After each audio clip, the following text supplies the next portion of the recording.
7장이 굉장히 중요한 장이다 이렇게 말씀을 드렸는데 이 7장이 또 사실은 저희들이 읽어 나가기가 굉장히 어려운 장입니다. 왜냐하면 이스라엘 사람들의 이름이 계속 69절까지 나오기 때문에 그 이름을 읽다 보면 여러분 혼란스러울 것 같아서 제가 오늘은 그냥 6절, 7절만 읽고 나머지 이름은 여러분 오늘 집에 가셔서 꼭 한번 읽어보시기를 바랍니다. 그 고레스 칙령이 있고 난 뒤에 약 4만 2천 명 정도 되는 이스라엘 백성들이 이제 가나안으로 돌아오게 됩니다. 그 4만 2천 명이 돌아올 때 1차 귀환에 스룹바벨이라고 하는 사람의 인도로 돌아오고, 그 다음 두 번째 돌아올 때는 에스라의 지도로 돌아오게 되고, 세 번째 돌아올 때가 이제 느헤미야, 오늘 이 선지자 느헤미야, 총독 느헤미야의 지도하에 이스라엘 백성들이 돌아오게 되는데, 이제 이 돌아올 때에 그 함께 했던 사람들의 명단이 오늘 이 7장에 나와 있는 분들의 이름입니다. 여기에 보면 스룹바벨도 나오고 느헤미야 이름도 나오죠. 그 다음 대제사장 예수아라고 하는 사람, 모르디게라고 하는 여러분 에스더의 삼촌 이름도 나옵니다.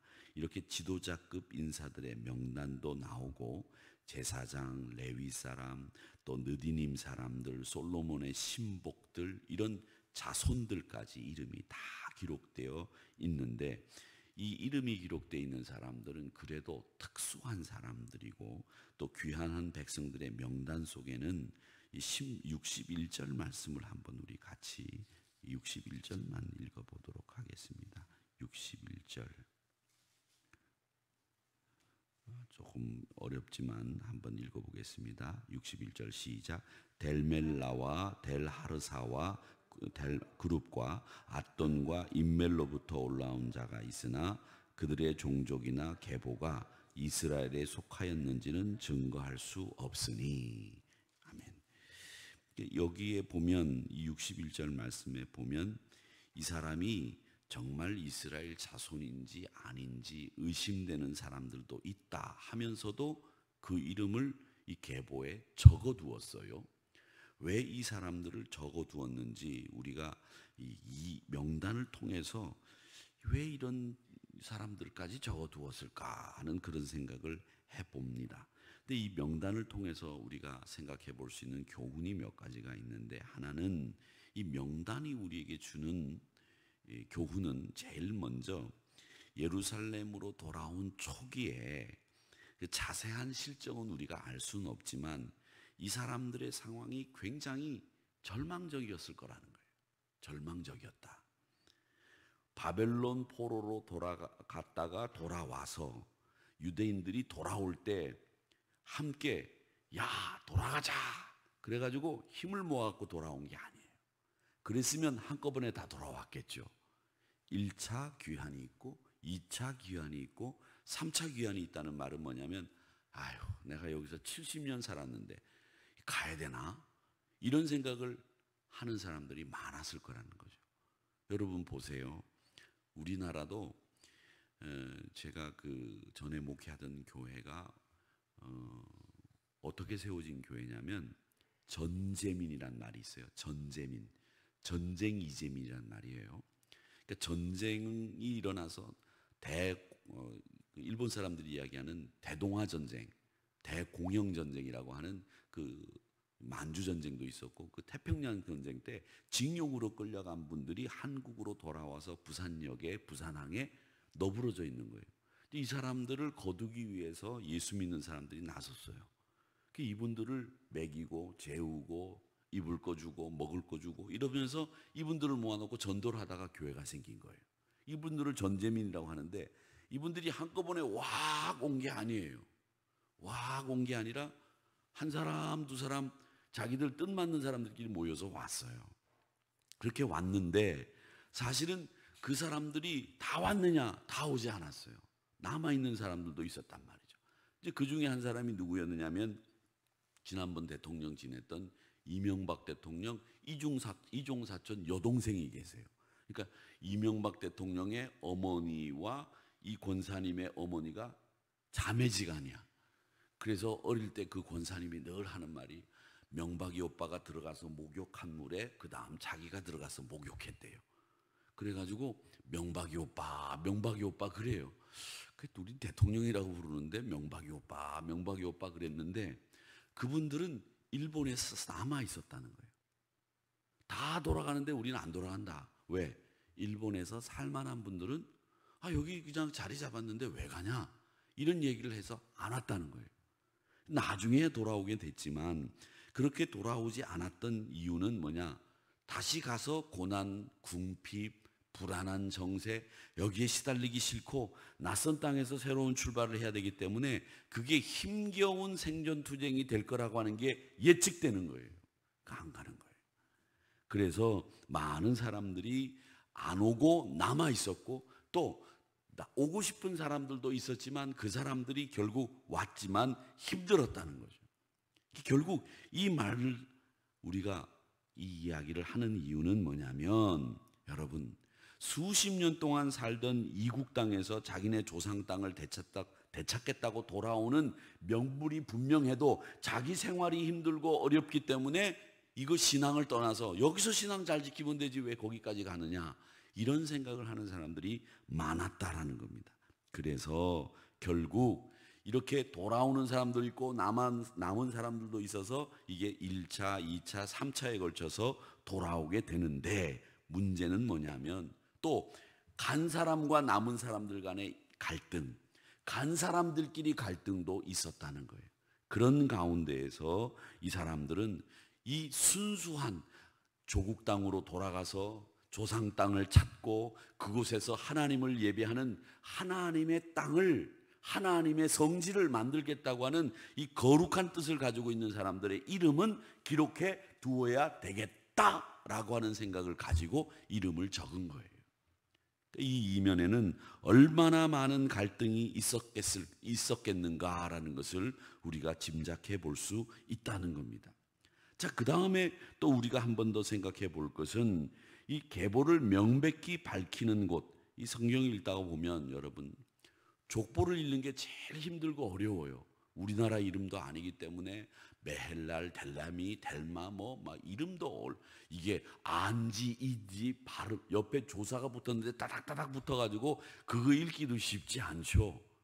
그런데다가 새벽에 눈도 침침해하고 보이지도 않는데 그거 읽어 내려가려면 오늘 고생 좀 하셨을 거예요. 그런데 그건 집에 가서 여러분 편한 시간에 꼭 읽어보시라고 말씀을 드렸는데 이 족보 이야기가 나오면 성경을 읽다가 족보 얘기 나오면 여기서 다 흥미를 잃어버려요.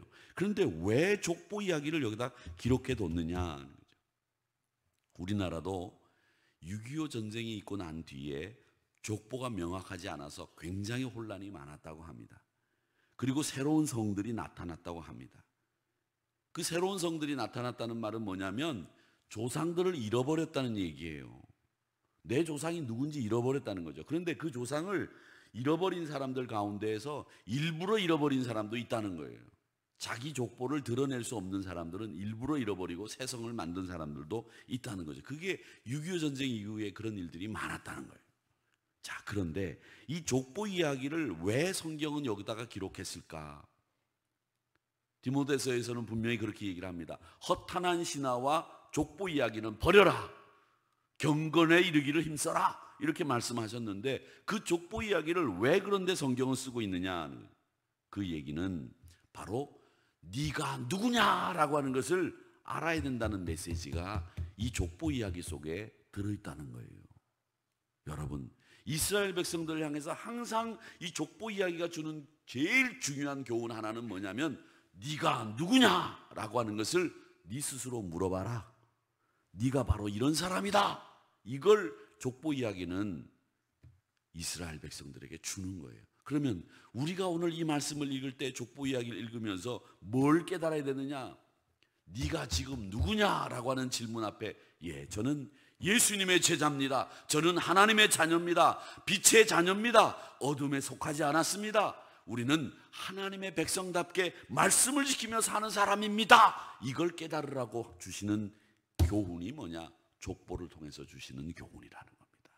그러기에 사랑하는 성도 여러분, 항상 족보 이야기를 통해서 읽기 어려우시지만 족보 이해가 딱 나오면 항상 여러분 물어보세요. 네가 누구냐? 내 스스로, 그래, 네가 예수 믿는 사람이다. 네가 권사다. 네가 목사다. 네가 장로다. 이걸 분명히 하나님이 하라고 주시는 교훈이에요. 내 정체가 누군지 알고 있어야 되는 거죠. 내가 어디 서야 되는지 그걸 알아야 되는 거예요. 그걸 모르면 우리가 신앙에서 흔들리게 된다. 믿음에서 하나님이 우리에게 원하시는 바를 이루지 못한다라고 하는 겁니다. 그래서 족보 이야기를 읽을 때 여러분 정 읽기 어려우면 넘어가세요. 그리고 한 번씩 그냥 이름이나 한번 읽어보시고 대신 족보 이야기가 주는 교훈이 뭔지를 분명히 하시고 우리가 그 족보를 통해서 주시는 하나님의 의도를 간파하는 저와 여러분이 되시기를 주님의 이름으로 축원합니다. 그 다음에 마지막으로 하나 더, 여기 보면 이 말씀을 통해서 이 7장 69절까지 쭉 읽어보다 보면 69절까지만 이 족보 이야기가 나와 있고 그 다음에 보면 이 70절부터 보면 이런 말씀이 나옵니다. 어떤 족장들은 역사를 위하여 보조하고 총독은 금 1000드라크마와 대접 50과 제사장의 의복 530벌을 보물곡간에 드렸고 또 어떤 족장들은 금 2만 드라크마와 은 2200만회를 역사곡간에 드렸고, 이렇게 하면서 헌신한 분들의 내용과 그 사람들의 명단이 기록이 되어 있습니다. 이 말씀은 뭘 얘기하느냐 하면 이 헌신한 사람들이 그런 어려운 상황 속에서도 꼭 있었다는 거예요. 이 말은 우리 믿음의 백성들이 항상 생각해야 될 것이 뭐냐? 여러분, 다른 사람들보다 더 많이 헌신하고 축복하는 여러분들이 되시기를 주님의 이름으로 축원합니다. 저는요, 여러분들의 자녀들을 위해서 늘 기도하는 것이 열리고 뚫리고 풀리고 아닙니까? 제가 그렇게 기도하는 것은 왜 그렇게 기도하느냐면 여러분의 자녀들은 어디를 가든지 간에 제일 많이 헌신하는, 교회에서도 제일 많이 헌신하는 분들이 되시기를 바라고, 또 여러분들의 자녀들이 어디를 가든지 그런 헌신하고 충성하는 일에 회사에서도 제일 많이, 저 사람 우리 회사에 없어서는 안 될 사람, 저 사람 우리 모임에 저 사람만큼 중요한 사람 없어, 저 사람 없으면 일 안 돼, 이런 사람들이 여러분의 자녀가 다 되기를 주님의 이름으로 축원합니다. 이런 축복이 우리에게는 제일 큰 축복이라고 생각해요. 지금 우리가 복 받으면 뭐 하나님 앞에 이 정도 복 받았으면 됐죠. 뭐 어떻습니까? 먹고 살고 하고 예수 잘 믿을 수 있고 건강해서 새벽기도 나오면 건강하고 정말 축복받은 거죠. 이제는 우리가 뭘 위해서 기도해야 되느냐? 우리의 자녀들, 우리의 친척들, 우리의 주변 인물들을 위해서 기도하시는데 그분들이 어디에서나 헌신하고 충성하고 그 모임에서는 없어서는 안 될 인물이 되게 해달라고 여러분 기도하시기를 축원합니다. 그 사람들의 이름은 이렇게 여기에 꼭 성경에 기록되는 것처럼 그렇게 기록되게 돼 있어요. 그런 자녀들이, 그런 여러분의 가족들이 되기를 위해서 기도하시면서 항상 복된 가정들이 되시기를 주님의 이름으로 축원합니다. 이스라엘이 하나님 앞에서 제사장 나라로 부름을 받았지만 영적인 이스라엘인 우리 이 교회야말로 세상을 향해서 진실로 이 제사장의 직무를 감당해야 될 성결 공동체이고, 우리가 바로 이 세상을 향해서도 제일 많이 헌신하고 제일 많이 수고해야 될 사람들이 바로 우리 교회, 이 교회라고 하는 것을 잊지 마시고 우리 모두가 누구나 다 저분 교회 다닌다고 하는데 저분 우리 동네에 없으면 안 돼, 저분 우리 모임에 없으면 안 되는 분이야, 저 친구 우리 동창회 모임에 없어서는 안 될 친구야, 저분이 정말 우리 모임에 있다고 하는 것이 복된 일이라고 하는 이런 칭찬을 받고 그런 축복의 주인공들이 여러분들 되시기를 주님의 이름으로 축원합니다. 그래서 오늘 이 말씀이 주시는 교훈, 네가 누구냐? 그리고 우리가 제일 많이 어느 모임에서든지 충성하고 헌신할 수 있는 사람 되게 해달라고 기도하는 저와 여러분이 되시고, 항상 여러분들의 삶이 복되고 은혜 가운데 거하시기를 주님의 이름으로 축원합니다. 아버지 하나님,